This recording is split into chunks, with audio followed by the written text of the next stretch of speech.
Well, hello world, welcome to Raccoon Point Studios. I'm Sean Bombs, and today we're going over a plugin by Pulsar Modular. I don't do a lot of plugin videos on here, but my buddy Mitch from DIY Recording posted a video this morning showcasing this plugin, and I really liked how it sounded. So I wanted to try it out for myself. So I downloaded a demo version of it. I have it for, I think, 13 days, and I'm just putting it against my trusty UAD ATR-102.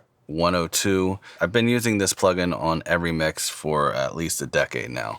I used to just use it on my master bus, but now I use it on all elements of a mix, depending on the genre. So what I have here right now is something I was messing around with yesterday using this little orange amp.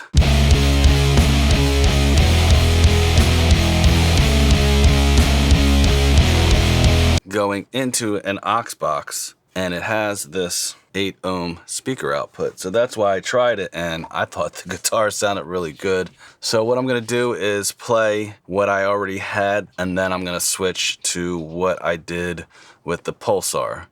And I have to say, man, it's pretty damn exciting. Pretty damn exciting. So here we go.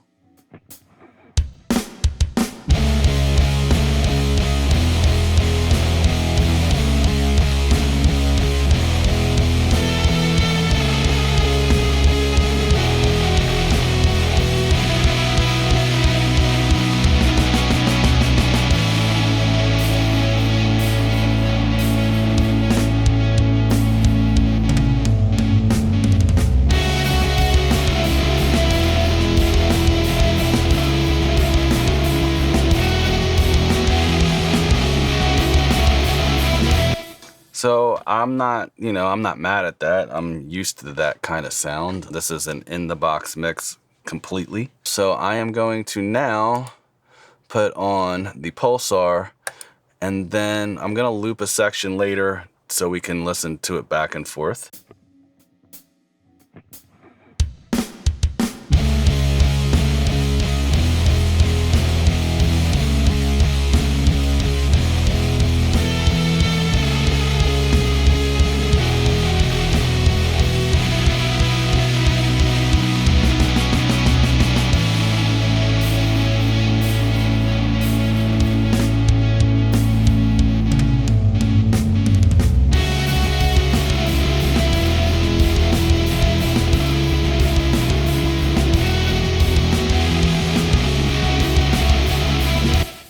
Now I'm gonna go back and forth.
So the thing I notice is that the upper mid-range sounds a little bit more defined, and the high end, the cymbals in particular, aren't getting mushy like they are with the Ampex. Now sometimes I would like that, but in this case, I don't know, it's just clearer. There's a clarity, but there's also muscle still. And the bottom end is definitely pushing a lot more. It's round, it's rounding off the bottom end, adding a little bit of that low end bump. And then on top of that, there's a silkiness to the high end. All right, so now we have both of these printed. So we're gonna start with the Pulsar, and you'll see. All right.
Hold up, man. Jesus.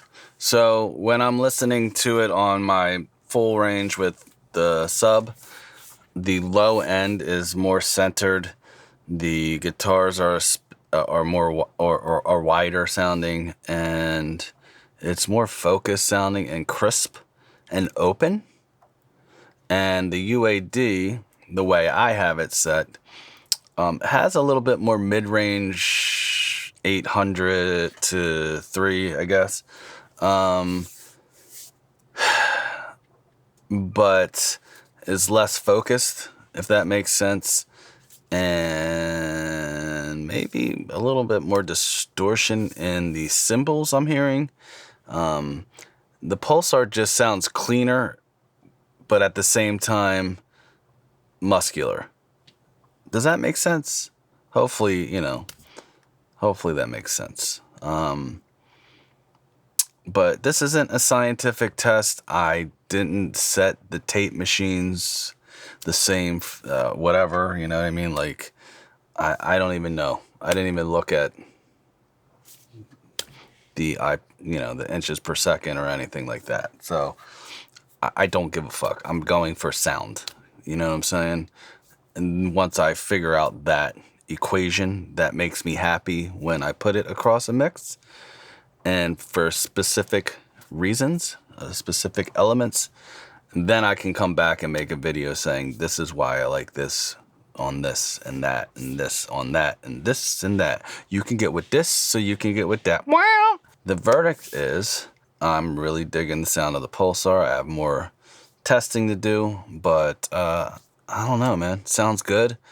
And for me, just messing around with it for the first 5 minutes and checking out different presets and then dialing in things so they weren't too loud and this, that, and the other thing. Pretty cool. One other thing I will note, though, the UAD is definitely compressing more, because I noticed, you can see it on the screen, that they might have similar RPMs. They might have similar averages, but the peaks are definitely different. The Pulsar is letting more peaks through, where the UAD is keeping everything at that -3. So, which is, how the hell does that happen? Where the fuck did that bubble come from? -3? That was fucking weird. I got a ghost in here? Oh. Okay. What the fuck was that? Anyway. So, I don't know. I really don't know. But you see this limiter was on here, and that limiter is only doing nothing. That's just a safety for this video, so I don't, peak anything, which I wasn't, but it's just there. Hopefully you got something out of this. If you did, hit the subscribe, hit the like, hit the bell. Go demo this plugin for yourself. It's really, all these things are dependent on your aesthetic and the type of music you might do. It might work for certain genres, it might not. Chances are it probably works on everything. It's just how you use it, you know. But so far, I'm digging it, and I will probably be purchasing this plugin. I don't see why I wouldn't. It sounds really good. All right. Bye-bye.